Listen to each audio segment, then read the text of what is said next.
శ్రీమాత్రే నమః. ఈరోజు 8వ శ్లోకం. అంతకంటే ముందు ఒకసారి 7వ శ్లోకాన్ని చెప్పుకుందాం. జితాత్మనః ప్రశాంతస్య పరమాత్మా సమాహితః శీతోష్ణసుఖదుఃఖేషు తథా మానాపమానయోః. 8వ శ్లోకం.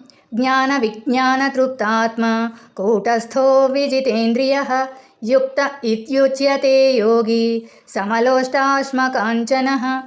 జ్ఞాన విజ్ఞాన తృప్తాత్మ, జ్ఞాన విజ్ఞానములతో సంపూర్ణ తృప్తితో ఉన్నవాడు. కూటస్థో చలించకుండా, విజితేంద్రియ ఇంద్రియములను జయించినవాడు, యుక్త ఆ పరమాత్మలో ఏకమై ఉండేవాడు. ఇత్యుచ్యతే ఈ విధంగా అందురు, యోగి అంటే యోగి అని. సమలోష్టాశ్మ సమత్వ దృష్టితో, గులకరాళ్ళు రాయి రెండు సమానమన్న సమలోష్టాశ్మ అంటే సమత్వ దృష్టితో చూసేవారు అని. కాంచన బంగారము. జ్ఞాన విజ్ఞానముతో మరియు విచక్షణతో తృప్తి నొందిన యోగులు ఇంద్రియములను జయించిన వారై అన్ని పరిస్థితులలో ప్రశాంతంగా ఉంటారు. వారు మట్టి, రాళ్ళు మరియు బంగారం వీటన్నింటినీ ఒకే దృష్టితో చూస్తారు అని శ్లోకం యొక్క అర్థం. శ్లోకాన్ని ఇంకొకసారి చెప్పుకుందాం.